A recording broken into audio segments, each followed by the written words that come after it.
Adult Children of Aging Parents, or ACAP. My name is Ashlyn Martin, and I, along with Bruce McReynolds, serve as co-chapter coordinators for ACAP Guilford County. On behalf of the ACAP Guilford County leadership team, we would like to welcome each of you to tonight's presentation entitled Caregiver Compassion Fatigue. Thank you for joining us, whether you're watching us live or whether you're viewing this video later on.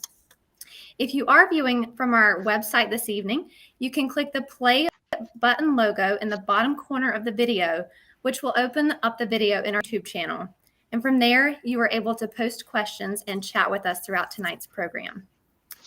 ACAP Guilford County programs are presented the third Thursday of each month at 7 p.m. You can visit the upcoming events section of the ACAP Community website at acapcommunity.org to view the presentations. We hope that you will join us for our upcoming programs. On Thursday, January 20th will be our next program, and there is more information coming soon on this event. If you would like to be notified of upcoming programs, you can email us at acapguilfordcounty@gmail.com to get on our mailing list. We invite you to visit the ACAP Community website at acapcommunity.org, where you can also check out content from other chapters as well as view past presentations. And you can also check out the podcast that we also have to offer as well. In order to bring our programming to you at no cost, we have some really great organizations that have stepped up to sponsor our activities and monthly programs. In Guilford County, our annual sponsors that make all of our chapter activities possible include two core sponsors, Providence Place and Griswold Home Care, as well as our chapter sponsor, which is Mount Zion Baptist Church in Greensboro. Tonight's program sponsor is the Therrington Firm. The Therrington Firm is a small law firm located in Greensboro, North Carolina, that specializes in elder law, estate planning, special needs planning, and estate administration. The owner, Steve Therrington, has worked in the field of law for over 20 years. And he also serves as a legal assistant and an attorney. We would like to thank the Therrington Firm for sponsoring our December program. So let's jump right into our topic tonight, caregiver compassion fatigue. We are delighted to have with us this evening Vanessa Garby. Vanessa is a licensed clinical social worker in the states of North Carolina and Virginia. Her clinical experience includes practice with diverse populations in home, community, and medical settings. She enjoys supporting women needing help with anxiety, depression, trauma, PTSD, maintaining substance use recovery, caregiver stress, parenting overwhelm, and relationship challenges. She provides trauma-informed and strengths-based care to support client empowerment, resiliency, healing, wellness, and recovery. She currently maintains a private practice that provides both office-based and online therapy to help women make sense of their world when life gets messy. As an LCSW since 2006, she has enjoyed helping women and families discover what matters most to them and helping them take steps towards bringing those things into balance in their day-to-day living.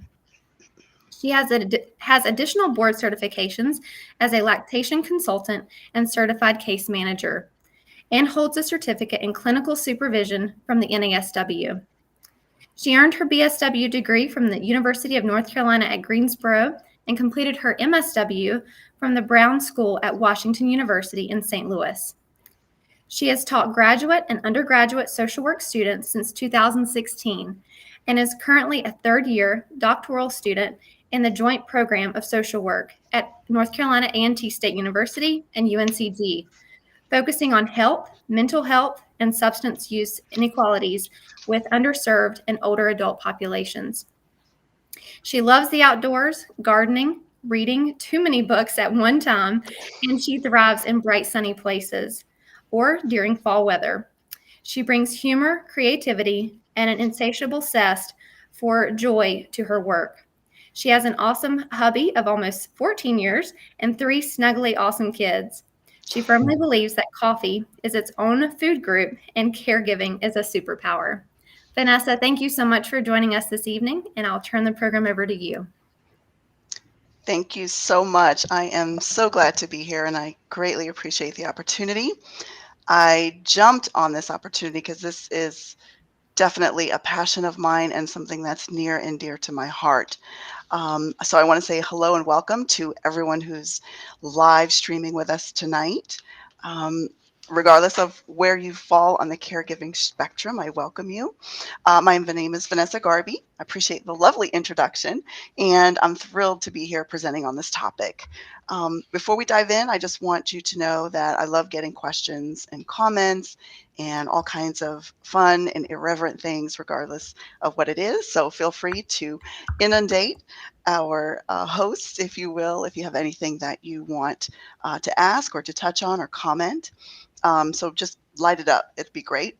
3 fun facts. I always like to personalize and make real that I am a real human being with all kinds of real and interesting things.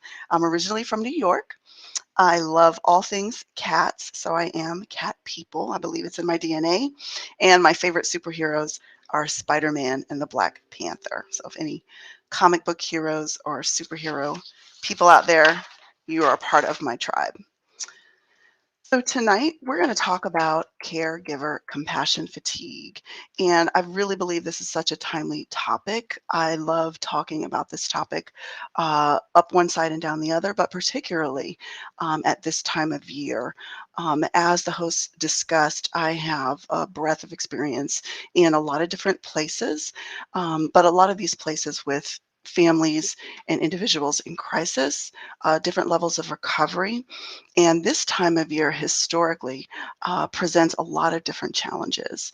Um, a lot of it has to do with not just what they do in their lives that present difficult challenges, but the time of year and the expectations that go around it for joy and happiness and giving, that sometimes when you are faced with something like caregiver compassion fatigue, you already feel tapped out. And so sometimes it feels difficult to give more from a cup that is not quite full. So we're going to talk a little bit about what that is. What is caregiver compassion fatigue? Look at some of the statistics. There's some new statistics out there from AARP from 2020 that have given us a little bit more insight as to what factors might be going into this particular problem. Recognize some of the signs and symptoms. So we're going to talk a little bit about what kinds of things might you be looking for? What kinds of things might you be recognizing in yourself or someone you love that might raise some alarm bells or red flags that caregiver compassion fatigue may actually be something they might be struggling with. And then the impact of caregiver compassion fatigue on relationships and the dimensions of wellness. I love to talk about the dimensions of wellness. SAMHSA, Substance Abuse Mental Health Services organization, talks a lot about that and have really pushed it to help us understand that there's multiple domains in our lives that intersect that really can give rise to our wellness in terms of whether it be something we struggle with or a strength or an area that we really need to buffer and support. And then, of course, strategies and resources for managing and reducing caregiver compassion fatigue. So what is caregiver compassion fatigue? So a scholar who's really knee deep in this type of work and really looks at trauma recovery survivors, professionals dealing with traumatic stress, secondary traumatic stress, vicarious trauma, Dr. William Steele poignantly talked about caregiver compassion fatigue as this decreasing ability to help due to being unable to distance ourselves from the emotions and pains of others. So when we're dealing with caregiver compassion fatigue, a lot of times we just feel consumed. We are overwhelmed with this sense of responsibility. We seem to have a difficult time just disengaging from it. We can sometimes take on this role with a lot of zest and vigor and purpose and value and meaning. And at the same time, we become all consuming with that role, and sometimes to the detriment or the diminishment of other important roles that we occupy as individuals in our lives. And we'll talk a little bit more about that. It becomes an occupational hazard. So a lot of people, when they think of caregiving, Many people don't think of it as like a job per se, but caregiving really is. It is something that many people take on full time. Some who don't take it on full time or maybe part time, it could feel full time, especially with the emotional demands, the different types of medical related circumstances that they might find themselves taking care of for their loved one, and all the other responsibilities that are added to their plate. It can feel like something that can kind of present hazards to your wellness. And so it's this tug of war that's going on between caregiving and other life responsibilities. And this tug of war really starts to become your hands are starting to metaphorically feel shredded. You're losing your grip.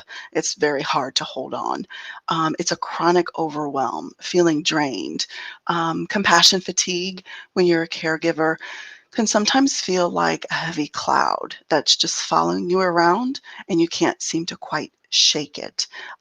There's a lot of feelings that sometimes go with that, that we'll talk a little bit more in terms of how to manage that, how to deal with that. And it's an extreme form of stress. And it can happen on a continuum, okay? Not all caregiving compassion fatigue looks the same in all people.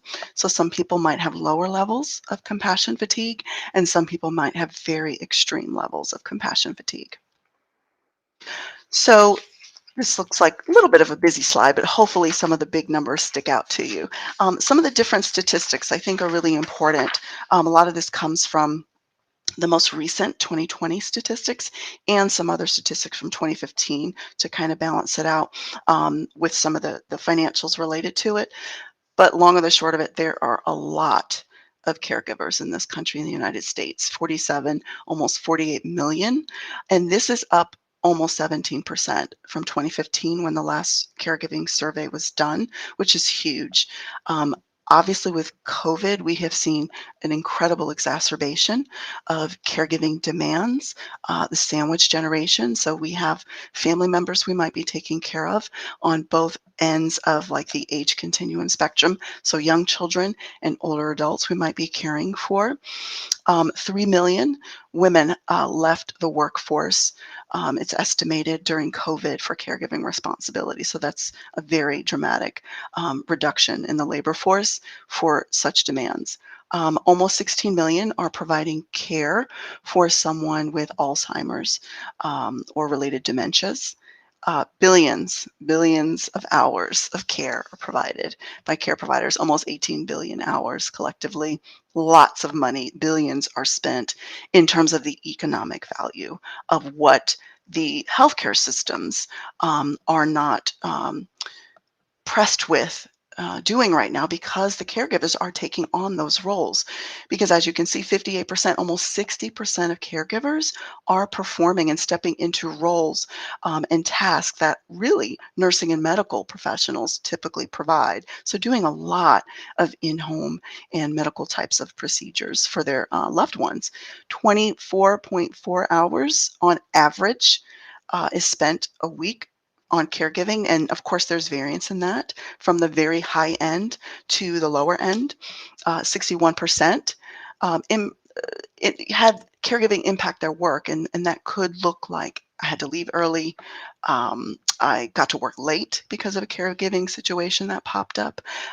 Maybe I had to take leave. Lots of caregivers wind up using some of their accumulated hours and their vacation times specifically for caregiving, and that can exacerbate caregiving fatigue because we don't get to use that time for our own self-care, our own needs, so that can create challenges.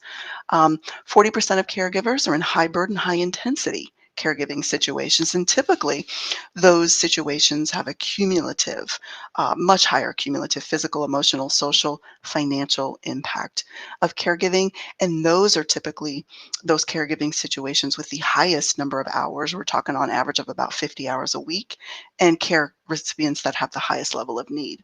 A pretty stunning statistic is caregivers are 12 times more likely to have suicidal thoughts than non-caregivers, which is very significant in terms of mental health and poor outcomes for caregivers. 21% of caregivers report fair or poor health. And the greatest number fall in the category of high intensity care. Very high levels of stress, almost 65%, and 1 in 10, as we talked about, have had to leave the workforce for caregiving demands. So signs and symptoms. There's lots of different signs and symptoms, but these are just a few. This is not an exhaustive list, but feelings of helplessness, hopelessness, just emotional loss of control, feeling out of sorts, feeling like I can't handle things, poor decision making, difficulty concentrating. Sometimes you have apathy. You're just not sure what you want to do. You're not sure if you want to keep going on with your caregiving demands and needs. Anxiousness can set in. Some other mental health related challenges. Depression is quite common. Increased cynicism. A lot of people kind of hide in plain sight or hide in the shadows in terms of caregiving because we might bear the label of the negative Neds or negative Nancys, right? We don't want to be, the downer at the parties, the downer at family gatherings. So a lot of times, caregivers and those who have those responsibilities might shy away from engagement in different social related activities for that reason. And sometimes it can become very hard to seek and find joy when you feel this fatigue of caregiving and compassion. Worrying about the future. When you're uncertain of the health and status and well-being of your loved one and how much time may be left, it can pose a tremendous amount of challenges because you're just not sure what to expect. The day-to-day grind of caregiving itself too can be extremely unpredictable. Accidents can happen, falls, medical exacerbations. COVID has been a nightmare because many care recipients are very high risk and have very lots of co-occurring conditions, lots of medications, compromised immune system that pose significant risk to themselves and also to the caregiver providing care. And then physical, mental, and behavioral difficulties are some symptoms. This is just a little kind of a cycle, if you will, of what might happen in this idea of caregiving, compassion fatigue, kind of starting where you're checking out emotionally. You're just not feeling it anymore. You might be slow to respond or answer the needs of the person you're caring for, just being indifferent, just having a negative outlook towards caring, which can exacerbate your struggles, decrease your responsiveness, increase your stress and worry, lead to intense shame and guilt, and then the cycle starts again where we try to detach again because it's so overwhelming. There's lots of different impacts of caregiver compassion fatigue on relationships, and starting with the self. Caregivers, as you saw when we talked about some of the statistics, have a very hard time many times taking care of themselves. The demands of caregiving oftentimes put the care recipient as the priority, and often the demands and the needs are urgent for many, a reality for many care recipients. And so we often might put a lot of things on the back burner. So we might neglect ourselves. We're not getting our annual checkups like we should. We saw during COVID exacerbations of all kinds of health diagnoses because people were waiting and waiting and were frightened of COVID, didn't want to get sick. Medical community, when it first started, were telling people to hold off on routine or on non-urgent types of care. And so many things have kind of cooked and brewed and become more significant. Exhaustion and despair. A lot of times we take things out on ourselves. When we have compassion fatigue, we blame ourselves. We have a very harsh inner critic. And sometimes we may not even like the person that we've become. We sign up for this sometimes, really thinking things are going to be a certain way. And those expectations sometimes are not met, or it becomes much more difficult than we can manage. Our relationship with the care recipient can change. We might be much slower to respond. Our empathy may start to really wax and wane. We may have a really hard time. Doesn't mean we may necessarily be neglectful, although we know in some cases care recipients could be at risk for harm, or just not being able to meet their needs because of the demands. Real live demands, by the way, when you're a caregiver, you can be extremely exhausted, forget things, forget medications. It becomes really a dramatic example of how much caregiving can weigh down and compassion fatigue can get in the way of good quality care. We can become impatient and have heightened frustrations. We don't live in a vacuum. We have intimate partners, many of us, And when we are dealing with caregiver compassion fatigue, we may just kind of neglect our partners. We may say, look, I've got all of these responsibilities. My family member needs me. These are the things I have to do. And so while their needs don't become less important, it's just something that sometimes we just can't get to right now. We also might get in a situation where we're blaming them. We feel like our intimate partner should be doing more for us or for the caregiving situation to buffer or lessen our stress. And sometimes they just don't even know what to do to help. That can come in where we have problematic expectations.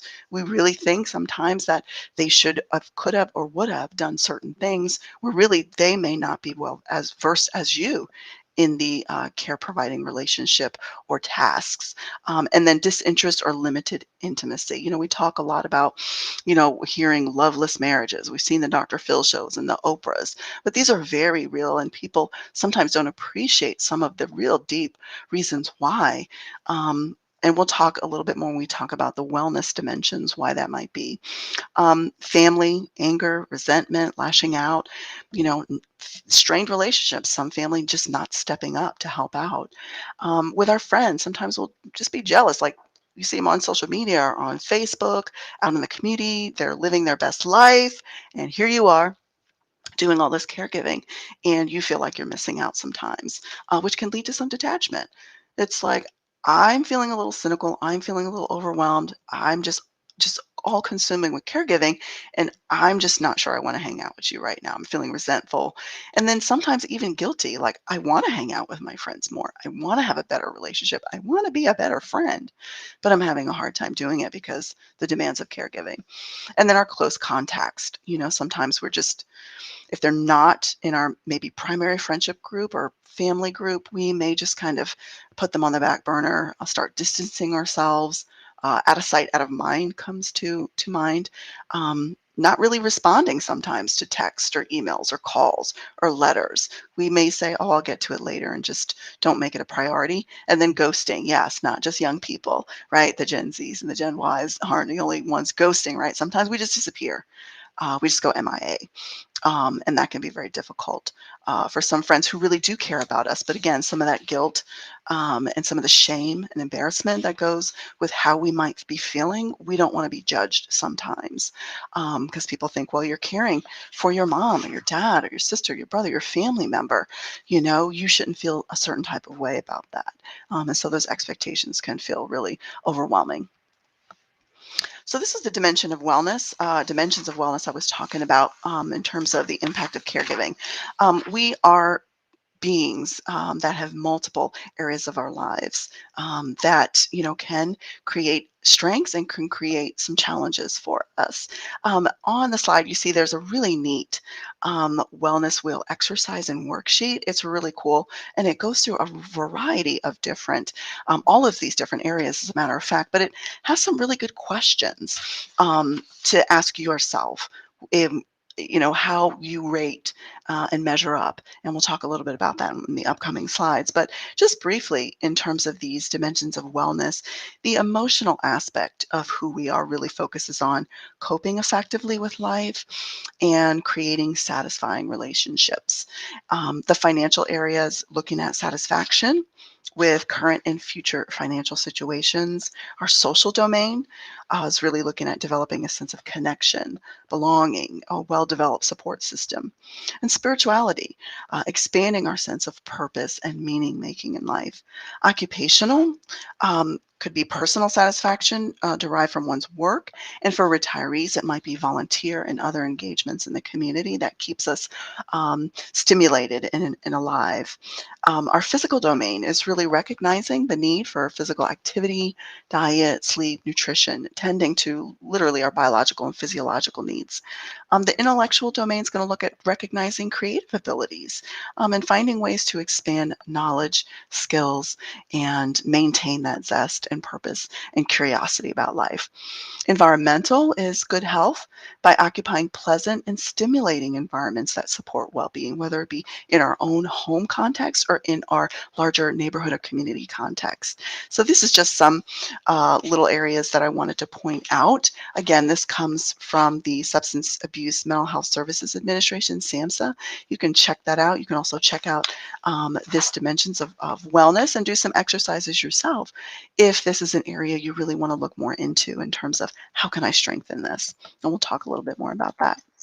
So when it comes to caregiver compassion fatigue, you might be asking yourself, do you think you might have caregiver compassion fatigue? And these are just a couple of good quality assessments that can kind of get you started on really looking into whether or not this may be something that has shown up. Some of you may already be sitting here just shaking your head. Yes, this is absolutely, totally, this is exactly what I have. This completely makes sense. And maybe this is just some confirmatory evidence that you need. And a lot of these questionnaires are really cool because they give you neat little tips and tools. They point you in directions for some other types of things that you can do to strengthen certain areas and get some support and help. And a lot of them they're just free, they're online, and you can incorporate any of the results from these so that you can decide what kind of next steps you want to do. One that I think is really nice is by Dr. Kristen Neff, who's really big in the mindfulness space and self-compassion space, is checking out to see how compassionate you are with yourself. Compassion fatigue, and the roots of compassion oftentimes start in the home or with the self. And so when you're taking care of, your own vessel and making sure your cup is full, we're much better equipped to provide more empathic and compassionate care for others. And so whole person wellness, again, you can, get access to these slides. I'm happy for the host to pass it along, but just some areas to be thinking about in terms of, well, Vanessa, now that we have that humongous, wheel of wellness, what do all these things mean to what I can actually do? And so I'm here for you. I got you covered. So here are some of these domains. They're the 8 domains of wellness and just some of the different ways that you might find that you can tap into beginning the healing process and strengthening those domains if you feel like that area of your life has become a really difficult area or one where you need to put more attention. So in the physical domain, I like to talk about mindful eating. And I love talking about mindful eating because if any of us who are caregivers out there, we may have a couple of different methods of eating. And some of that may be the inhale method of eating, the shovel method of eating, or take a bite between or while driving or doing tasks method of eating. And so mindful eating can really bring back a really positive sensory and enjoyable experience to nourishing our bodies. A lot of times we might be under consuming or over consuming because we're doing our eating at really high stress times. And so sometimes we just don't get to sit and savor our meals. And so mindful eating can really help us be able to tap in and tune in to what we're eating and how we're eating and gain some enjoyment from it. Fruits, veggies, proteins, hydrating. Some of us, if we're caregiving all day, we may not walk around with a bottle of water because, oh my goodness, if we're out doing errands with our care recipient, who has time to stop and go to the bathroom? So we may be causing kidney related challenges. So yes, we need to stay hydrated. So just a friendly reminder. Watching our alcohol and substance intake. Caregivers are really high risk for substance-related challenges and disorders. This is also a pretty difficult time of year for many. The holidays often bring holiday parties. Home delivery during COVID saw an increase in alcohol use. And yes, our care recipients, many of them are engaging in problematic drinking or substance use. So be mindful of that. Sometimes we turn to things to relax, to relieve tension. And so rather than judging or blaming, we can acknowledge and make sense of the pain and the concern behind the behavior, and so that we can bring it more to the fore so we can seek and get help. Functional, nurturing movement, just moving our body. Sometimes we need to just get moving, walking. We don't need to be fitness gurus. We don't need to start a running regime. Sometimes it's just a matter of doing some chair yoga, some stretching, breathing, walking out to the mailbox and coming back a few times. There are some ways to build in small steps of change into our day. Getting recommended wellness checks. Like I said, with the COVID, we have really put a lot of those things on the back burner. And I think it's also important to say that the majority of caregivers are women, and the age ranges from mid 40s to mid 60s. So this is going to be right smack dab in the middle of perimenopausal and menopausal transition.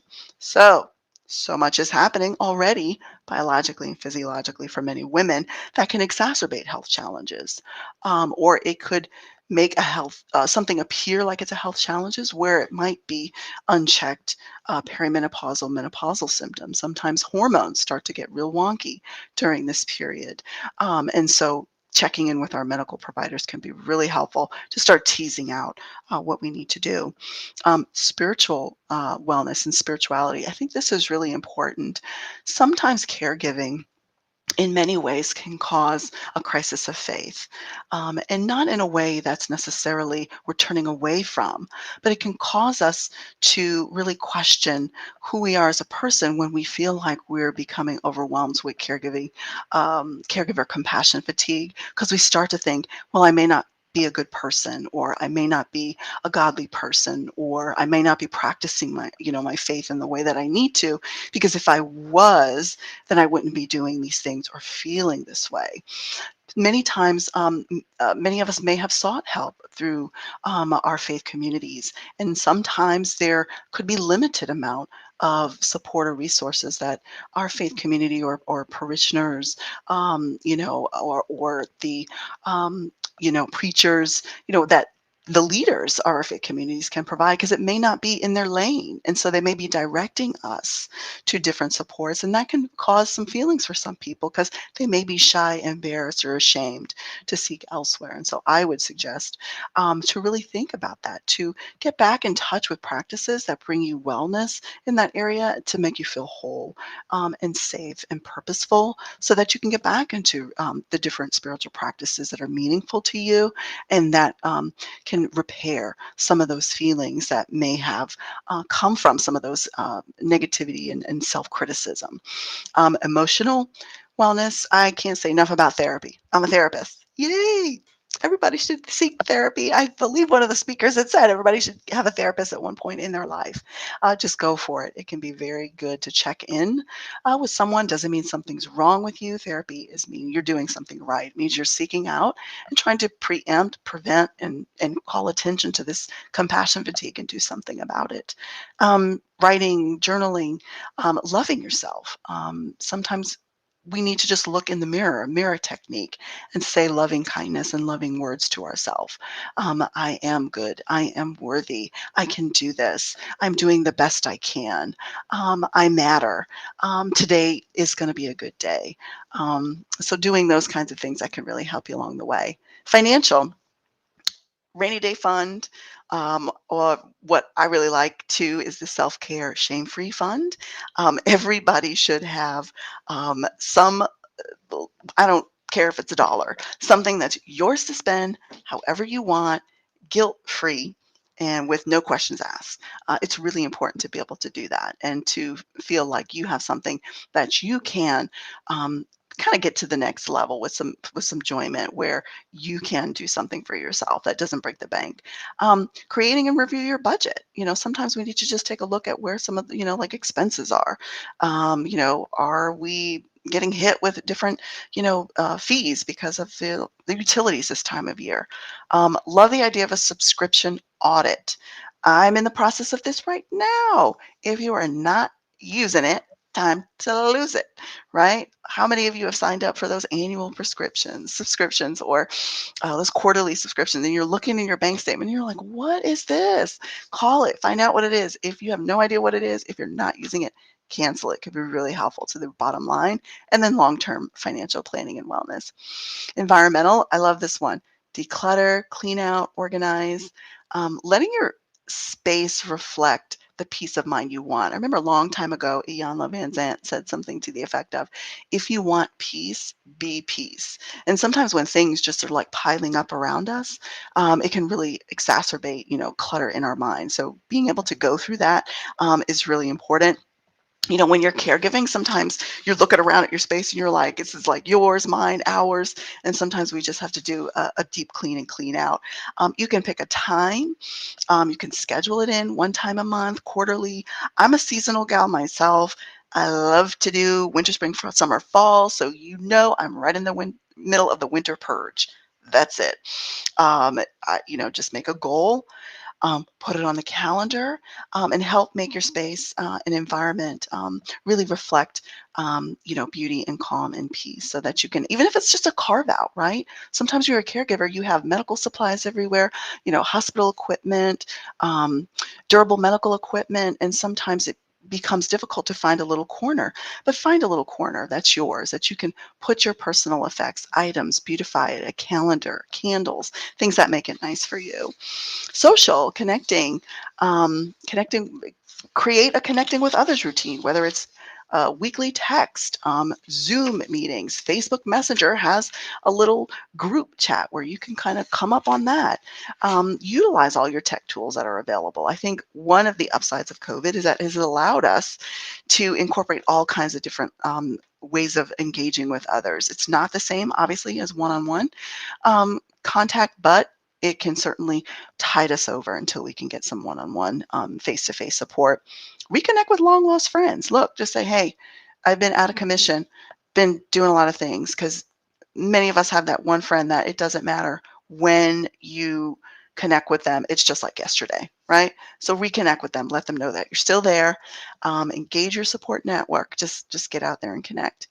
Towards your intellectual side, pique your curiosity, push your boundaries, read, create, draw, um, experiment. If you've never done anything or you always wanted to paint, maybe you want to do watercolors instead of oil painting. Maybe you want to, try things more with your hand instead of tools. Maybe you're uh, I don't know, a stenciler or a quilter. Maybe you stuck on a certain pattern, try something different. Push the boundaries, allow your curiosity to flourish and to get yourself in your zone of genius so you can find more fun and meaning and just explore. And for your occupational wellness, we can volunteer, pursue work that matches our needs. COVID has really showed, an exodus where a lot of people were like, you know what, work-life balance is going to be really important. People were trying to do work at home and caregiving, and for many people it's just a nightmare, and it exacerbated caregiver compassion fatigue. So sometimes you just got to carve out your niche, reinvent yourself, utilize workplace resources. EAPs, are highly underutilized for many people, and those are employee assistance programs, where you just want to talk with someone, and for many of those you have a variety of sessions. It's free, and if you want to continue talking, I think one of the counselors, Presbyterian counseling, had mentioned that you continue a lot of times with the same counselor. You come up with a side hustle. Maybe you have discovered, this unique niche of caregiving and this thing that you've discovered that everybody's like, oh my gosh, this is brilliant. Package it, put it on eBay, Pinterest, somewhere. You can come up with something different, exciting, and new pursuits. So in terms of your turn, this is something that you might want to think about in terms of which dimensions of wellness are your strong areas and which dimensions you might want to focus more on. Taking time to really look at these dimensions and decide, where are my current superpowers, right? Because there are many things that you're doing right. And there are many things that you do like clockwork, right? And then there might be some other areas that's like, like eye roll. This is really hard for me to do.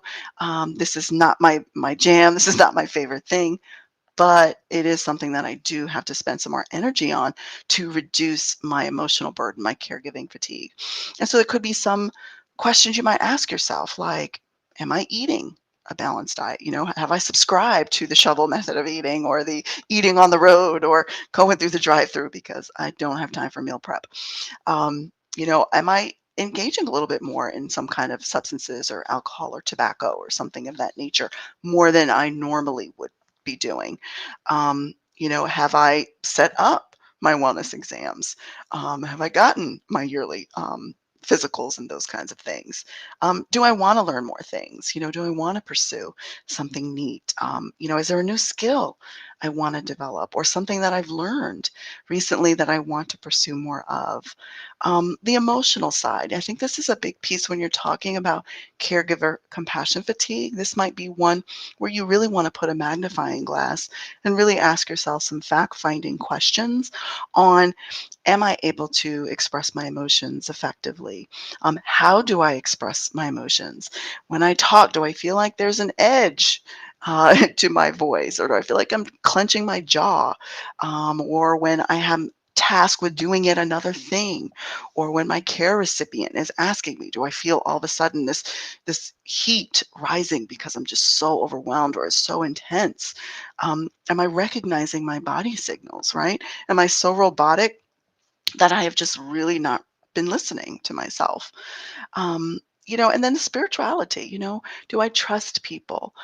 Do I have someone to turn to? Have I disconnected because of things like shame or guilt or embarrassment? And maybe is it possible for me to reconnect so I can feel more connected and get into community again to help me have some safe space to talk about these things with people who have a level of understanding. So additional strategies to support your wellness. I'm real big on laughter, right? They don't say laughter is the best medicine for no reason, right? So it, can often be the kryptonite, right, to things that they're going on, right? Speaking in superhero.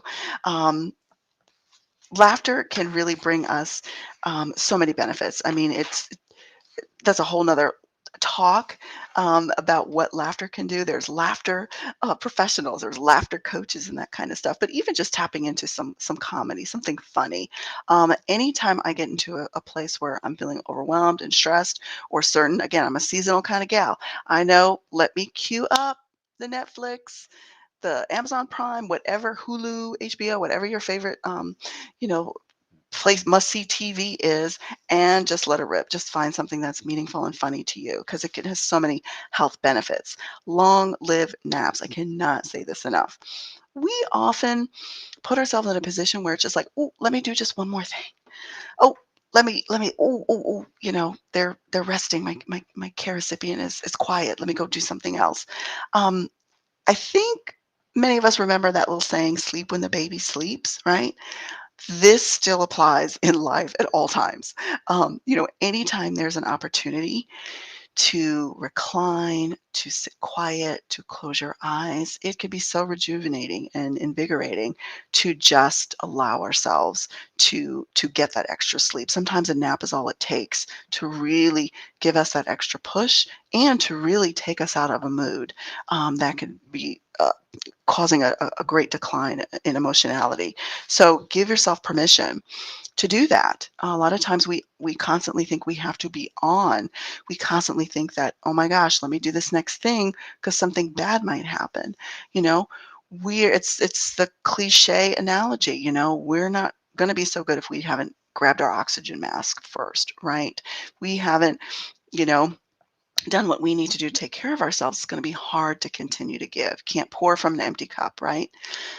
Joyous shocks to the system. I know people are like, well, what is that? Sometimes you just got to do something to break up the monotony. And I say that because when we get into caregiver compassion fatigue, when we are doing this daily grind, when we get to where it's not fun anymore, when it's a drain, it's really hard to do, we often deny ourselves, right? Going back to the self domain where we are our own worst enemy, our own worst critic, we're very harsh with ourselves. We're often using sometimes really harsh ways of talking to ourselves to push us further and further. And a lot of times it's further and further into a deeper, and darker place, because what we need is the antidote to that, right? The kryptonite to negativity and to self-loathing and that self-compassion and self-love. And so seeking joy, allowing us to move from deprivation to seeking that joy. We just get into that grind. We're doing and serving and rinsing, repeating. We're on autopilot. That sometimes we just need to do something joyful. Life while caregiving can be hard, and we still need to give ourselves permission to seek joy. So do joyful things, laugh, find the beauty. You're allowed to do these things. Just because things may be difficult in your caregiving situation does not mean that you need to, torture yourself emotionally, in a sense, by not seeking joyful and fun things. Let there be light. Woo! Get your daily dose of vitamin D, right? This is a time of year where what we would call seasonal affective disorder, or the winter blues, can exacerbate caregiver compassion fatigue, because in addition to it being cold and wet and rainy, some caregivers have lots of autoimmune conditions or other health conditions, arthritic conditions that are exacerbated by the cold and the wet. And so sometimes it can be miserable during this time of year. So sitting by, look, I am cat people, remember? Sitting by a window, the life of a cat. It's what they've got it down. They know exactly what they figured it out, right? So letting that sun hit your face. Indulging in a light box, you can get it on Amazon. Sometimes you just need to get that sunshine, to burst out of the darkness. Watching your social media usage, just say no to doom scrolling, right? How many times have we gone on there and it's just like, oh my gosh, woe was me. Misery loves company, right? Negativity is catching. Sometimes doom scrolling it can suck us into a place where it exacerbates our fatigue and our inability to be compassionate and reasonable and empathic. And so be careful of that. You can take breaks from social media. Cultivate a playlist that uplifts, empowers. Do not be afraid to unsubscribe and make heavy use of the block button if you get into all kinds of shenanigans or people just draining your emotional energy, right? Emotional vampires. It's okay to do that from social media. You can walk away, right? Back away from the social media if you need to, except for things like this, right? That are super awesome and that are life giving and help you find perspective and meaning in your life. Pleasurable activities. Seek pleasure. Do things, put yourself back on the priority list with those kind of pleasurable activities and things that are fun and give you joy. Make a date with yourself, pencil yourself in. 2022 is coming up. It's planner season. Woohoo! Get yourself one. Pencil your very first appointment. You, okay? Pick a date. You talk about trying to quit a habit or quit some kind of negative habit like smoking or substance use, a quit date. Put a you date on there where you're going to commit to doing something just for you and you're going to do it regularly, right? Emotional and physical intimacy. It goes without saying, COVID has created a crisis of touch deprivation. It's very important that we regularly seek out warmth and comfort and touch. There's just so much that happens on our nerve endings, oxytocin, all of those, cuddle hormones and endorphins. It's got, pain relieving kinds of things that happen. So very important that you engage in those kinds of things. Hang up your own phone tree, right? People that you can reach out when you need to talk with somebody, right? In a pinch, in a jeopardy, right? Get those on there. Start your own meal train. Hey, do it yourself. If you do not have time, if sometimes during certain transitions or appointments or post-op situations with our care recipient, that intense time is coming. You can already put some of those things in place for yourself. Cute things, smiling faces, cat memes, hello. Um, very simple things that you can do to cultivate and bring some more joy. Irreverent things, funny things, jokes, things that smell good, things that feel good, things that are cuddly and fuzzy, sensory seeking, right? Sometimes when we're just constantly robotic in doing, we're not tapped into our senses. Put your no vacancy sign up. Okay. Just like a taxi cab driver, right? A caregiver. Sometimes you just have to tune out for a few minutes and just say not right now, saying no. Daydreaming, right? Let your mind wander. It's so healthy to just not be mind chattered all the time. Sometimes we need to just stare off into space and just be with ourselves, be present, and celebrate the wins, even the teensy weensy, eensy, tiny ones, right? It's a win, right? So we celebrate it because that can get us to that next space where some of the cloud of caregiver compassion can lift. Just an activity scheduling example. I love this. This is free. You can get it off the internet. It's little website right there on Psychology Tools. I have a lot of free stuff that you can get for yourself as well. But in a pinch, sometimes you don't have time to be scrolling around looking for stuff. It's done for you. This can get you started with some things that you can do. You can create one for yourself. Hang it up when you are in one of those moments where you need something now. You've got it where you can just turn to your fridge or to your whiteboard or wherever and just look for something that you can do for yourself. And then one of the things I wanted to talk about, this very neat, it's a Japanese concept, shinnyok. It's called forest bathing. I am biased. I'm a nature lover. I love trees. I love green, but it is such a vehicle for healing. I can't say enough about the healing powers of nature. Some people might call it nature therapy, ecotherapy, green therapy. It's essentially mindfully being with nature or in the forest. And there's so many benefits to our mental, emotional, physical, and spiritual wellness. Being with nature, forest bathing, has been shown to decrease things like anger and depression, stress hormones, blood pressure, and can increase. Many studies have shown positive emotions, improved pain management. This might be very important for caregivers. Improved overall mood, outlook, creativity, and problem solving. And there's a really neat 6-minute award-winning documentary that you can catch. It doesn't have any words. It's just a really neat video that basically takes you through a visual journey into a forest, and it's very cool. It's very beautiful. It's very peaceful. And so with that, just wanted to leave you with just some reminders that you can and must take some time for yourself. Rest, breathe, rejuvenate. Sometimes all it takes is 5 minutes in between things. Deep breathing. I was deep breathing right on the way to my office today. There's lots of opportunities to just do some nice introspective activities to help you with your caregiver compassion fatigue, or to head it off at the pass. Give your permission to say no. I will not always be on. Put your no vacancy sign on, even if it's for a few minutes. Rest, nap, put yourself on the priority list, pencil yourself in, and make sure you are on the to-do list. And so with that, I want to say thank you, and certainly open up for anyone that has questions or comments.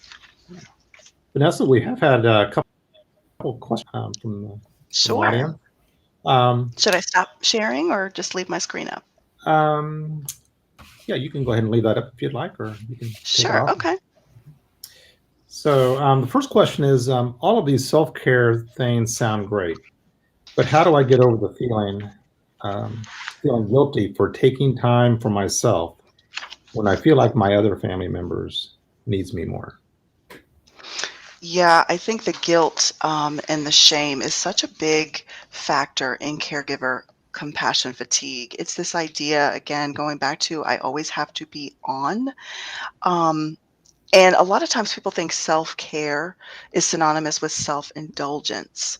And self-care is essentially a form of care, total care. And kind of like that slide I had up with this holistic wellness, it's the idea of I'm doing this because I need to. And so sometimes that positive self-talk that says my family member does need me, they need me well, because my family member needs me in the best physical, emotional, spiritual place possible for me to be at my best and give my best to them. And if I'm not well, if I'm not taking care of myself, then I may not be able to give more of myself. So I like to think of self-care as an act of service. Taking care of yourself is a way of being mindful and centered in what you need to do for yourself in order to be able to do others. Okay, wonderful. One of our audience members asked, even though I really value caregiving, how can I deal with the nagging feelings of resentment that other family members should be doing more to help? Yeah, this comes up a lot, right? Anybody in the audience is an elder care attorney probably knows a lot about family strife when it comes to caregiving and feeling like you're the only one. A lot of times caregivers take on this role because they have the emotional, the spiritual, the financial wherewithal. They just want to do it. It's the right thing to do. And oftentimes we want our family members to step up to the plate and feel that way as well.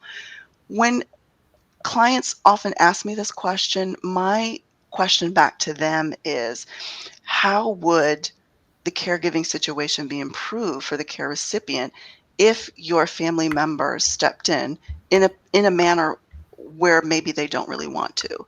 Is that in their best interest? So one way is to pose is, are there family members who might not be a very good match? Because there are some family members who are just overwhelmed and would not necessarily be the best for the care recipient. And then also, are there conversations that maybe I haven't had yet? Have I not asked for certain things? So sometimes I like to do an inventory with care providers and say, let's look at what you're doing. Let's look at what you need help with. And let's look at where you've actually asked for support. Because sometimes it's just a vague, I need help. Why aren't you guys helping? Why don't you step up? Sometimes it could be really helpful to name the task. Can you please pick up this prescription? Can you please take them to the doctor at this time on this day? Can you please spend the night so that I can get some rest? So sometimes having very specific and time-limited tasks and focus activities might help bring more family members on board if they knew that it's something that they could do, and it could set the stage for increased caregiving or opportunities for them to do more if they feel they've had some success. Because some people really are very afraid, concerned, scared to take care of family members, particularly when they might be fragile, they might have compromised health situations, and they just may feel there's a competence or a knowledge issue where they don't feel as good about doing it. So helping them fill in the gaps can be really helpful. Very good. Perfect. Vanessa, this program has been amazing and has been so informative. And this is, I think, a topic that so many caregivers are especially going to face right now during the holidays. So thank you for taking time out of your schedule to be here with us this evening. It has been a delight hearing from you, and we thank you for sharing all of this valuable information. Thank you so much. Yes, and we want to thank again the Therrington Firm for sponsoring tonight's program. Please feel free to reach out to them at the phone number below to learn more about the services that they can provide to you and your family. And we also want to remind you all that we'll be meeting again on January 20th at 7 p.m. So please feel free to check back on the ACAP Community website for information on that upcoming event. We hope everyone has a blessed holiday season, and we look forward to seeing you all again in January. Have a great night. Thank you. Good night. Thank you, everyone. Thanks, Vanessa. Thanks so much.